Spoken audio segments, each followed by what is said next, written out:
All Blacks against Fiji, folks, this weekend from San Diego. In fact, it is a Friday night game for those of you going to the game in the States. It's a Saturday game for those of us in New Zealand at Fiji. We'll go through the sides, which have been named, some predictions, some stats, recent history, and you guys can let us know your thoughts on how this one is going to go.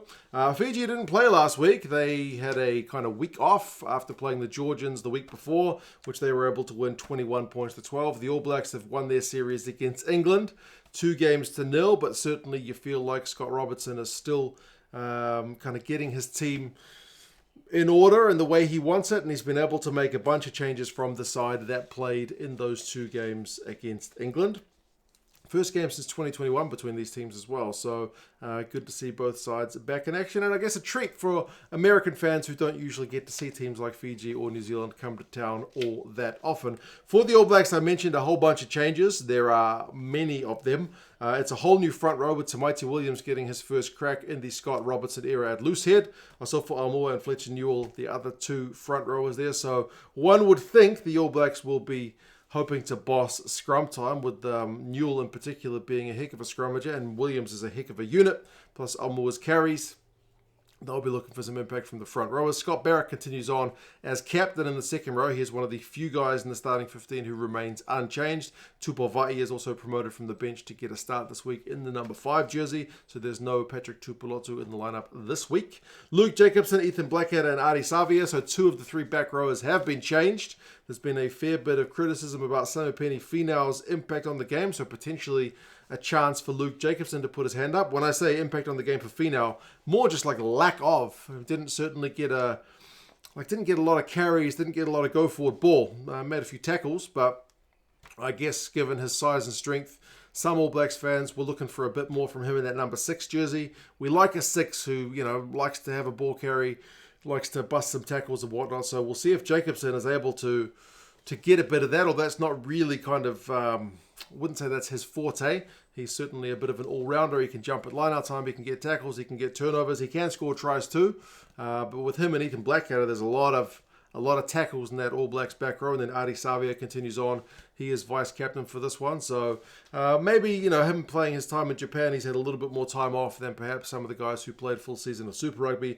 Cortez Ratama gets his first start for the ABs. Remember, having lost TJ and Finlay Christie to injury, it's a good chance for Ratama to step up, and boy, did his pass look pretty good in his debut for the All Blacks last week, so I'm sure he's a man who will handle the pressure really well. He looks the business and gets a start to prove it. Damian McKenzie, likewise, speaking to guys who get to prove it, continues to get the nod at number 10, which I feel is an encouraging sign, at least for Damian McKenzie's point of view, that he's got the faith of the coaches that they reckon he can, with a bit of time, grow into a player who's going to lead the All Blacks around the field from that iconic number 10 jumper. Bodie Barrett does get a start, but he's at 15. So they've not been tempted to shove Bodie in ahead of D-Mac at 10, which I think is pleasing for D-Mac because, I think 2 games is not necessarily enough, as the whole coaching staff is still getting settled. It's too early to say whether D-Mac has kind of got it or doesn't at that number 10 jersey. So more time for D-Mac, I think, is going to work. And he's got Chiefs guys around him at Ratimo at 9. And then ALB at 12, who gets a start this week with Geordie Barrett dropping to the bench. And then Billy Proctor, another one of the debutants this week for the ABs. There's been a lot of calls for him to get some time in the black jersey. There's been a little bit of criticism of Rico at 13 as well. So we'll see what Billy Proctor can do now that he's been given his chance in the kind of test arena. Wings, Caleb Clark gets his first start of the season. He's kind of sat for the last 2 weeks out to the 23. Likewise on the right wing, we got Sevu Reece, who does continue on. He's one of the other guys alongside Savea and Barrett. That's Scott Barrett, who continue on from last week. He played the first 2 games against England and continues on the right wing. So there's no temptation from Robertson to immediately shove Narawa into the starting duties, and then Bodie at fullback, like I mentioned, with his 2 outstanding performances from the bench. You feel like he has earned something at the start. Bench-wise, George Bell's going to get his All Blacks debut, so congratulations to him. Ethan de Groot drops to the bench, and Priscilla Tosi, who's a big unit of a tight head prop, also gets his debut if he comes on, so another congratulations. Likewise, Sam Derry, Blues workhorse this season. He's been a bit of a fan favourite up here in the north of the North Island, so a big congratulations to him. And then Wallace Satiti, Another guy who's going to be on his debut. So there's a bunch of debutants in this All Black side. Satiti, you would think, will come on at number 8 for Savea at some point, especially if the All Blacks, and it's an if they can get a lead beyond kind of, one score against Fiji at some point. One would assume Satiti comes on and gets a bit of game time in him. Noah Hotham, who's been a recent call-up with the injuries at halfback, will also get his debut from the bench. And then Jordi Barrett and Nimoni Narawa are two more experienced campaigners, especially Barrett. Less so Narawa, but at least Narawa's got time in the AB's jersey before, unlike many of the guys who will be playing alongside this week. So that is the All Blacks 23. It's much change from the England side, and I think that is to be expected. But the leadership there with Scott Barrett, with Ardie Savea, kind of continues on. And then DMAC, as I said, to continue to get some game time at 10. For Fiji, compared to the side which played a fortnight ago against the Georgians, it is pretty stable. It is the same front row of Mawi, Ikanivere, and Doge. Interestingly, Ikanivere against Georgia topped the run meters, which is unusual for Fiji because Fiji have some outstanding outside backs in particular, but it was the hooker who topped their run meters with 44. They scored 3 tries in that game against the Georgians. One of them came through Ikanivere, so his battle up against the Sofo Amua is going to be a really interesting one. If you've been following Super Rugby, you certainly would have seen a lot of Ikanivere playing for the Drua. He is a great asset to both these teams, the Drua and the Flying Fijians. Locks are the same, Nasilasila and Mayanavanua. Mayanavanua was the top tackler for the Fijians against the Georgians with 12, so expect him to get through a lot of work, and Nasilasila is a great option at line-out time. And the loose forwards, you got Tagitagivalu, Salawa, and Mata, so it is the same back row that played up against the Georgians. Viliame Mata is certainly a real handful guy to play. His battle up against Savea will be a fascinating one in itself. Mata loves an offload, loves to kind of get those half breaks and bring in support players, so certainly a guy to watch out for. Lomani and Armstrong-Ravula get the nod at 9 and 10. I think it was Botitu who played 10 in the last game for the Fijians, but he shifted for fullback for this one. So Armstrong-Ravula, another Fijian and Drua player who fans will be very familiar with, gets his nod in the number 10 jersey for Fiji. They do have Caleb Muntz in the lineup, but he is in the 22 jump. Remember, he had a really limited season for the Drua with a long-term injury that he sustained kind of towards the end of last year, just before the World Cup. Midfield, Tabuvou and Nayacalevu are the 12-13 combo. Nayacalevu captains the side. For mine, he's going to be another one of those kind of key men. He is a absolute veteran campaigner.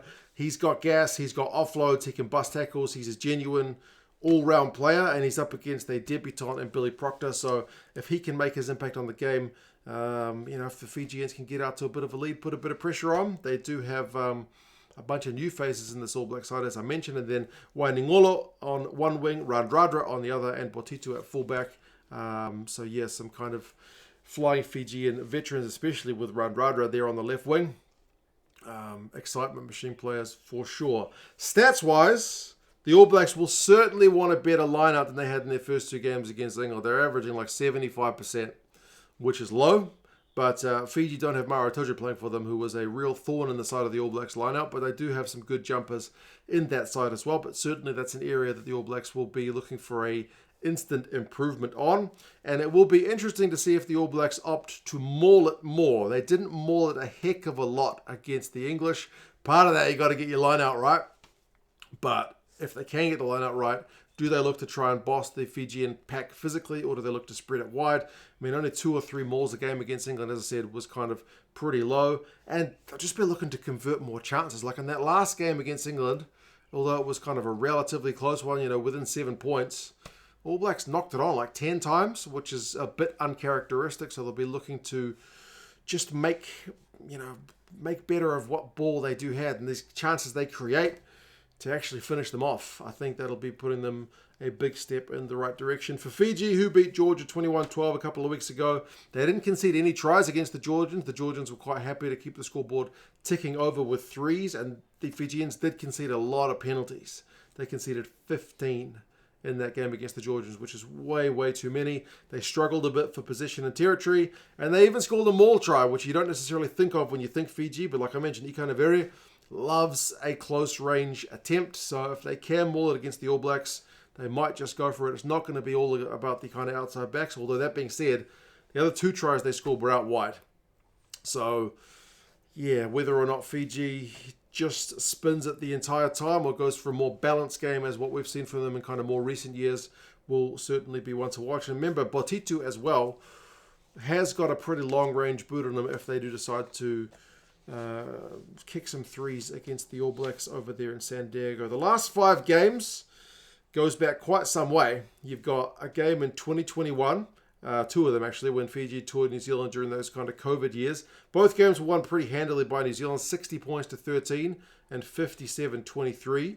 These are back in the Ian Foster days, obviously. And then prior to that, you're looking at test matches in 2011, 2005, and 2002. So they've all been pretty big scorelines for the All Blacks. They're averaging over 60 points against Fiji. But as I said, Fiji in more recent years has become, I feel, a more balanced side. It's not just kind of a 7 side that's playing 15s anymore. They've genuinely got a good set piece. They've got a good scrum, good maul. But they'll be certainly getting a good test from this All Black side. Sevu Reece in that 2021 game scored 3 tries. So we'll see if he's able to do anything similar against the country of his birth. This week, bookies have got the All Blacks by 25 points. And the Rugby Forecast algorithm's got the All Blacks by 23. So not predicted to be as lopsided as tests in previous years. It is predicted to be a fair bit closer. For New Zealand fans, it's on Saturday afternoon, 2:30. Matt Carley from England is the ref. It's a 7:30, I believe, local kickoff time over in San Diego Friday night. So fingers crossed, the American fans, get out and enjoy some top-tier test match rugby, which doesn't come to town all that often, like I mentioned. But you guys let us know your thoughts. How do you reckon this one is going to go? If you're an American fan looking to watch in the States, this one is on Flow Rugby, along with much of the other kind of July action which has been going on. So check that out down in the description if you're in the States and wanted to watch some rugby. But yeah, you guys let us know your thoughts, and I'll talk to you guys again soon. See you later.